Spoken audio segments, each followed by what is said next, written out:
Halt, imperial galleys, restrain your mighty rudders. Walk with silent tread. A sacred requiem I hold at the gloomiest time of the night upon these sacred waters. There, at the bottom, where seashells fall into the tired grip of sleep, and peat falls upon dead algae, lays the cemetery of the brave, lay brother to brother, Prometheuses of hope, apostles of despair. Do you not feel the beckoning of the sea? Lest it mar the timeless peace of fallen troops. From fathomless darkness, quiet slumbers sweeping, while wearily the moonbeams meander, it is a temple of mystery and a tomb of sorrow for the great dead, endless as our mind, silent as the midnight upon the southern isles, dark as a conscience, cold and desperate.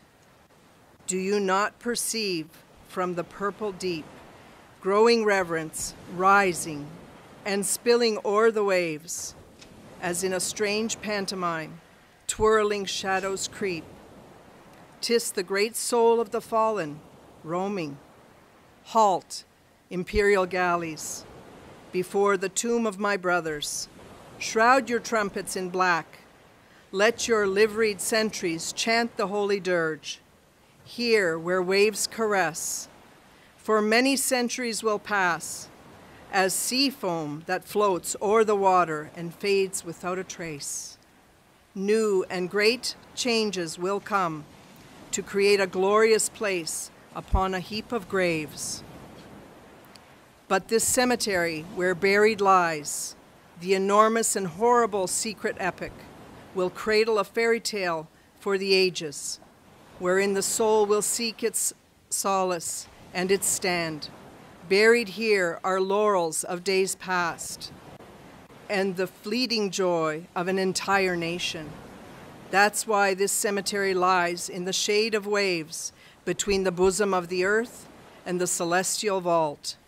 Halt, imperial galleys, extinguish your torches and draw your oars to rest.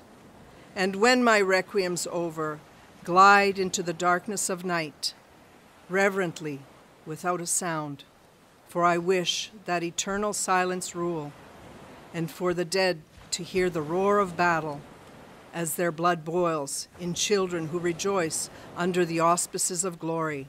For there, in the distance, the battlefield burns with the same blood that rests here. Here, above the Father, serenity reigns. There, above the Son, history is born. That's why I seek silence, my requiem to hold. No words, no tears, let no sighs inspire. Fragrant incense and gunpowdered clouds together I'll enfold, to the muted rhythm of distant battle drums. Halt, imperial galleys, in the name of conscious respect, glide with silent tread. This requiem I celebrate is unlike any heaven has ever seen upon these sacred waters. The poem you've just heard was written by Milutin Bojic in 1917, following the retreat to the island of Corfu in Greece. Many souls were buried at sea off the island of Vidos, which was also known as the Island of Death. I would like to invite Milka Brown to continue by giving a description of the events which led to the retreat. A chain of events during World War I, August 1914, ultimately led to the Serbian retreat. Conquering Serbia was an Austrian priority. Germany was focused on defeating the French and occupying Paris. When the Russians entered the war, the Germans were forced to divert resources, and this enabled the French and British to create a strong Western defensive line. The Ottoman Empire entered the war in October 1914. The primary allure was Russian territory in the Caucasus and the British-controlled Suez Canal. The Germans wanted to establish a rail line to the Ottomans. The way was blocked by Serbia. Thus, the conquest of Serbia became a German priority as well as that of Austria. The poorly equipped Serbs managed to fight off several Austrian offensives. In October 1915, the Central Powers of Germany and Austria prepared a final offensive to knock the Serbs out of the war. They were soon to be joined by the Bulgarian army. This was a force made up of 300,000 well-equipped and supplied men. The smaller and less well-equipped Serbian army was deployed in the north defending Belgrade. The Allies had no way of getting military equipment to Serbia. The Austro-German forces attacked in the north and entered Belgrade in October 1914. They were met with heavy opposition and could not be fully committed as the Russians supported the Serbians and engaged the Austrians on the Eastern Front. The Austrians did manage to seize Belgrade in December 1914 after several months of hard fighting. The Austrians set about punishment operations in retaliation for the assassination of Archduke Franz Ferdinand in Sarajevo by a Serbian. The Serbs counterattacked, captured 40,000 Austrian prisoners, and continued to fight for much of 1915, but managed to hold on to Belgrade. The Germans sent forces to support the Austrians, and in a massive new offensive took the city in October 1915. 2 days later, the Bulgarians attacked in the south, making any Serbian counter-offensive impossible. Belgrade and Serbia would be occupied by the Central Powers until the end of the war. The Western Allies had been attempting to assist Serbia by bringing Greece into the war. This would open up a supply route to the Serbs.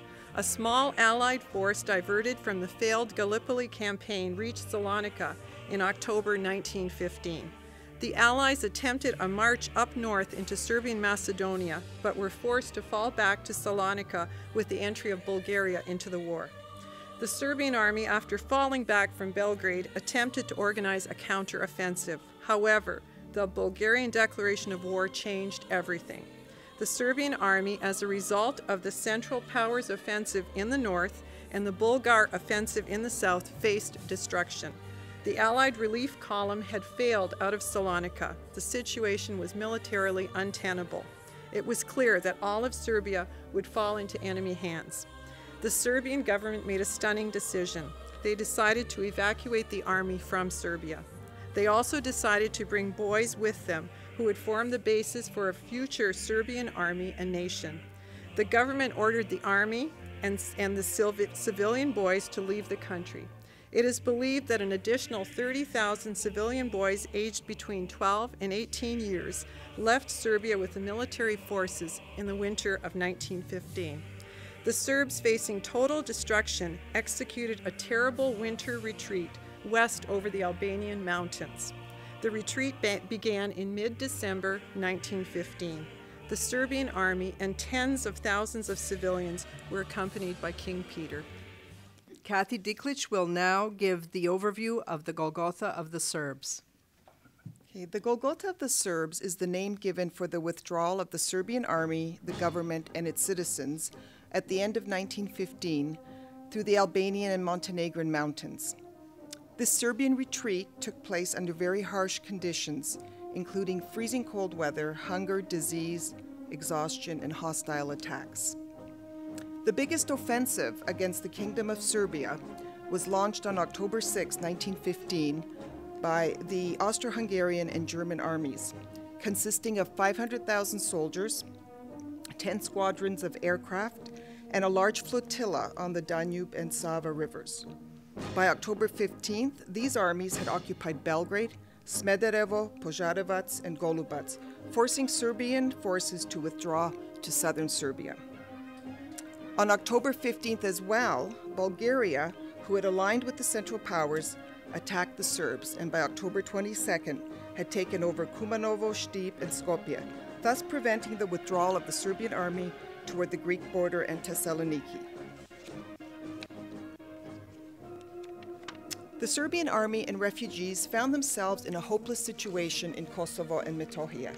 Their only hope to reach the Allies on the Adriatic coast was by traversing the Albanian mountains. With the arrival of winter, the condition of the Serbian army had deteriorated due to exhaustion, poor nutrition, and lack of water. On November 26, 1915, the first column, which included the king, the government, and the diplomatic corps, left from Prizren over the Vezirov Bridge to Skadar. The second column left Prizren on November 30th and traveled over Liuma, Pishkopje, Elbasan, and Tirana. In the retreat of all three Serbian armies, the bulk of the military headed in the direction of Peć, Andrijevica, Podgorica, and Skadar. Capitulation was rejected because it would signify the end of the state. Commander-in-Chief Mišić had suggested a counteroffensive, which was not accepted, and it was then decided to destroy or bury the heavy artillery. On December 3rd, the Serbian army retreated through Montenegro and Albania. The movement was also marred by the additional problem of being attacked by Albanians who did not comply with the authority of Esad Pasha Toptania, who was an ally of Serbia. On December 13th, the majority of the Serbian army found itself somewhere between Andrijevica and Podgorica, arriving in Skadar between December 15th and 21st. According to the Serbian Supreme Command, about 110,000 soldiers and 2,350 officers arrived on the Albanian coast. It is presumed that from the beginning of the withdrawal, about 72,000 people were killed. About 54,000 people passed through Albania and about 90,000 over Montenegro. After more than a month of marching through extreme winter conditions, the Serbian army gathered in Skadar, Drač, and Valona. Arriving on the Albanian Adriatic coast was meant to be the ultimate salvation. But on the shore, the Allies were poorly organized to receive the Serbian people. On January 15, 1916, Nikola Pašić sent a circular to the Russian Tsar, Nicholas II, asking for help. Tsar Nicholas II sent a telegram to the King of Great Britain and the President of France, stating that if the Serbian army could not be saved, Russia would terminate its alliance with them. The intervention of the Russian Tsar accelerated Allied help. On January 28, the French government made the decision to halt any other naval activity until completion of the withdrawal of the Serbian army from Albania. By February 15, 1916, 135,000 people were transported to the Greek island of Corfu and another 10,000 people to Bizerte. By April, there were about 151,828 troops and civilians on the island of Corfu. The material cost of equipping and serving the Serbian army was provided by France and the United Kingdom. The first days in Corfu were terrible for the Serbs. The Allies were ill-equipped to accept such a large influx of people. There was inadequate food, clothing, fuel, and shelter, and many soldiers, exhausted from the treacherous march, died. Even the weather was not in favor of the Serbs. Without proper shelter, they were subjected to cold, non-stop rain for 7 days. The most seriously injured and ill were sent to the island of Vido. From January 23rd to March 23rd, 4,847 people died there. The small island off of Corfu, organized to be a hospital, was transformed into an island of death, and the sea around it into a blue tomb. Without the possibility of burial, about 5,400 dead were lowered into the sea. Out of piety and respect for the deceased Serbian heroes, Greek fishermen did not fish in that area for 50 years. During this time, the Serbian nation experienced the greatest exodus in its history. In an official report, Defense Minister General Božidar Terzić and Prime Minister Nikola Pašić stated that 243,877 people were killed, died, or captured. By April 1916, the rehabilitated Serbian army was able to reorganize itself. At the Salonika front, the Serbian army played an instrumental role in breaking through that front 2 years later and liberating Serbia from the grip of the Austro-Hungarian invaders. Thank you, Kathy. At this time, we would like to close with one more poem written by James Bernard Fagan called The Splendid Serb. It will be read by Milka Brown. The Splendid Serb. By your old men's bones on the mountain, by the blood of your youth in the plain, by the tears unshed for your holy dead, by the children of your slain. Ye who fought till no fight availeth, O Serbs, 'tis the hour to shield all that is left of your people, the hour to yield. Hark, on the hill, winds ringing, or the thunderous drone of war, from the snowy height of Karadag to the valleys of Vardar. The splendid Serb has answered from a patriot's soul aflame, better to die in honor than live in shame. It is said, it is done, till we perish we fight, and we ask not why, back from our blackened homes and fields till we've nothing left but the sky. Till the last man of the last lone hill shall cry as death calls his name, better to die in honor than live in shame. O world of men and sorrows, in words of immortal light, the whole of the art of living, the creed of eternal right, comes down from the Serbian summit, for each man's soul the same, better to die in honor than to live in shame.